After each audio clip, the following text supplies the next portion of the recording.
লিঙ্কের সৌজন্যে বইমেলা প্রতিদিন অনুষ্ঠানে আপনাদের সবাইকে স্বাগত জানাচ্ছি। আমি অন্তরা বিশ্বাস। আপনাদের সঙ্গে আছি আমি সুকন্যা আমির। আজ আমাদের বিষয় অনুবাদে সাহিত্য। এই বিষয় নিয়ে কথা বলতে আমাদের সঙ্গে কয়েকজন অতিথি আজ থাকবেন। অনুবাদে সাহিত্য সেই বিষয়ে আমরা যেটি দেখতে পাচ্ছি যে অগণিত অনুবাদের বইও আসলে এই বইমেলায় এবছর বের হয়েছে। এবং অনুবাদের ইতিহাস যদি আমরা বলি যে আমাদের যে ধর্মগ্রন্থগুলো রয়েছে, যেমন বাইবেল বলি, কোরআন বলি, গীতা বলি কিংবা ত্রিপিটক বলি, এগুলো যদি অনুবাদ করা না হতো তাহলে ভিন্ন ভাষাভাষীদের কাছে আসলে পৌঁছানো যেত না। অনুবাদ নিয়ে যেহেতু কথা বলবো, সেই অনুবাদ করেছেন এমন একজন লেখককে তো অবশ্যই রাখতে হয় আমাদের এই আয়োজনে। তো সেরকম একজন আছেন আমাদের সঙ্গে এর মধ্যে দুজন অতিথি যুক্ত হয়েছেন যিনি অনুবাদ নিয়ে কথা বলবেন এবং যিনি আসলে অনুবাদ করেছেন 24 জন কবি, তাদের কবিতা তিনি অনুবাদ করেছেন এবং মোট 19টি ভাষায় এই কবিতাগুলো লেখা হয়েছে। তো সেই বিষয়ে আমরা কথা বলতে চাই। তিনি আছেন আমাদের সঙ্গে এস.এম. শাহনূর। আপনাকে স্বাগত জানাচ্ছি আমাদের এই আয়োজনে। এছাড়াও একজন কবি আছেন, সঙ্গে আরেকজন কবি রয়েছেন, প্রলয় ওড়ান নিয়ে এসেছেন রহিমা আক্তার ফারজানা।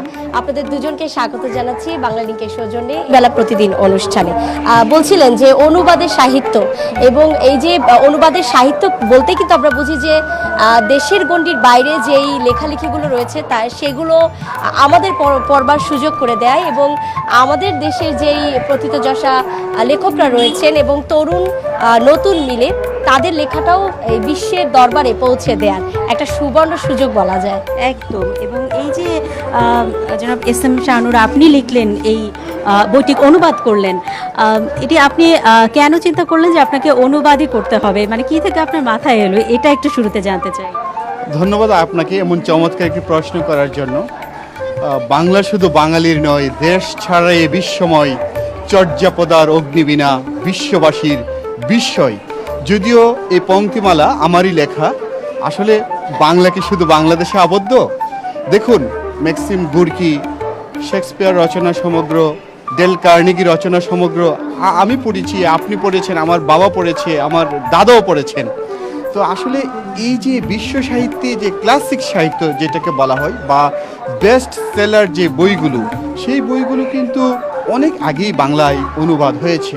তবে আরও বেশি অনুবাদ হওয়ার প্রয়োজন ছিল এবং প্রয়োজন আমি মনে করি। এই কারণেই কিন্তু সাহিত্য জগতে আমি 2.5 যুগ ধরে বিচরণ, গত অর্ধযুগ ধরে আন্তর্জাতিক সাহিত্যে কাজ করছি।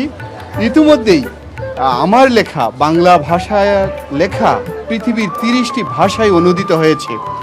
যখন পৃথিবীর অন্য ভাষায় বাংলা ভাষার কোনো লেখা অনুদিত হয়, তখন দেখলাম তাদের মধ্যে একটি আগ্রহ কাজ করেছে বাংলাকে জানার জন্য। এইভাবে কিন্তু পৃথিবীর এই সময়ের বিখ্যাত অনেক লেখক আমার বন্ধু হয়েছেন। আমি চিন্তা করলাম বাংলাকে তাদের মধ্যে কিভাবে সঞ্চারিত করা যায়, অর্থাৎ তার লেখা যদি আমি বাংলায় অনুবাদ করি, তখন আমার বাংলা তার মধ্যে নতুন করে প্রথিত হবে। বাংলা নিয়ে তিনি ভাববেন, চিন্তা করবেন, আমার বাংলা সত্যিকার অর্থে বিশ্বময় হয়ে যাবে। এই চিন্তা থেকেই অনুবাদ সাহিত্যে আমার নতুন করে আশা। অনেক ধন্যবাদ আপনাকে। এবং আরেকজন কবি আছেন আমাদের সঙ্গে, আসলে উনিও কি কবি, মানে আপনার কবিতাগুলো বিভিন্ন ভাষায় অনুবাদ করতে চান কিনা সেটা আমার আসলে জানার ইচ্ছা সুকন্যা। আমি একটু আগে কিন্তু পড়ছিলাম কি কি কবিতা লিখেছেন।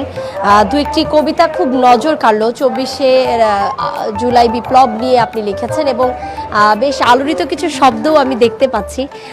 যেটি বললেন যে অনুবাদে এই বিশ্ব দরবারে ছড়িয়ে দেওয়ার ইচ্ছেটি আছে কিনা? জি, অবশ্যই। যেহেতু বাংলা ভাষা সবাই তো বুঝবে না, তো অনুবাদ করতে পারলে আমার যে ইচ্ছা, আমার যে অভিপ্রায়গুলি, যেগুলো আমি জানাতে চাচ্ছি সমাজে বিভিন্ন বিষয়গুলি, এগুলি তাহলে বিভিন্ন দেশের মানুষগুলি তারা জানতে পারবে, বুঝতে পারবে এবং সেটা রিয়েলাইজ করতে পারবে। আসলে আমি যেহেতু সমাজের অসঙ্গতি নিয়ে লিখি, তাহলে আমাদের সমাজে কি চলছে এগুলি তারা বুঝতে পারবে, জানতে পারবে।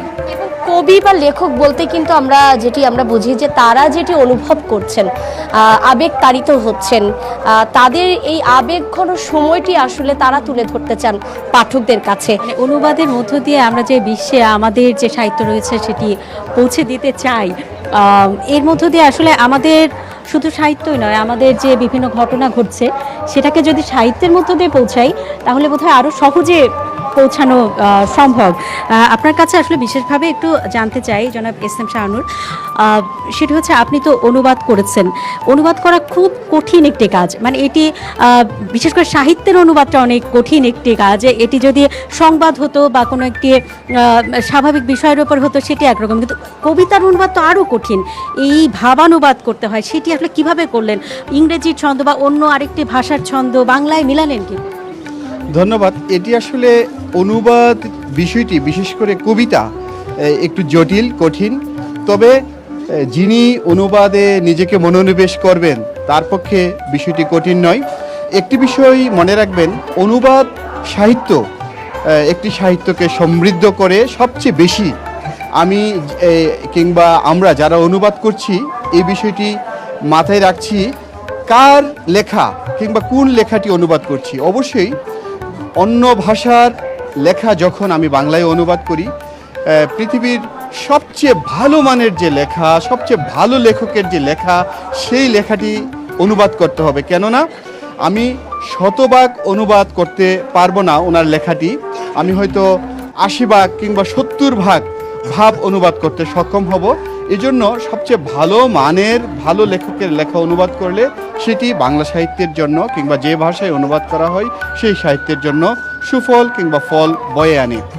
মজার কথা হচ্ছে, আমার এই কাব্যগ্রন্থ যেটি ভিন দেশের কবিদের কবিতা, যার ইংরেজি title poems of world poets, যেখানে 2024 সালে সাহিত্যে নোবেল পুরস্কার প্রাপ্ত হান কাং সহ পৃথিবীর 24টি দেশের 19টি ভাষার কবিদের কবিতা সন্নিবেশিত হয়েছে। অধিকাংশ কবিরাই কিন্তু ইংরেজিতে কবিতা লিখেছেন, তবে অন্য অন্য ভাষায়ও অনেকে কবিতা লিখেছেন।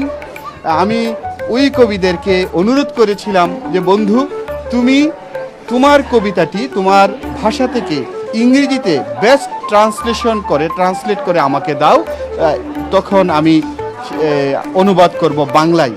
এবং আমি কিন্তু সেই কাজটি করেছি, মূলত 19টি ভাষা থেকে নয়, আমি ইংরেজি থেকে বাংলায় সর্বোচ্চ সতর্কতা অবলম্বন করে অনুবাদ করার চেষ্টা করি। অনেক ধন্যবাদ আপনাকে, একদম সর্বোচ্চ সতর্কতা অবলম্বন করতে হচ্ছে এবং আরেকটি ভাষা থেকে ইংরেজিতে এনে সেখান থেকে বাংলায় অনুবাদ করা, এ তো মানে আরও কঠিন জটিল একটি বিষয়।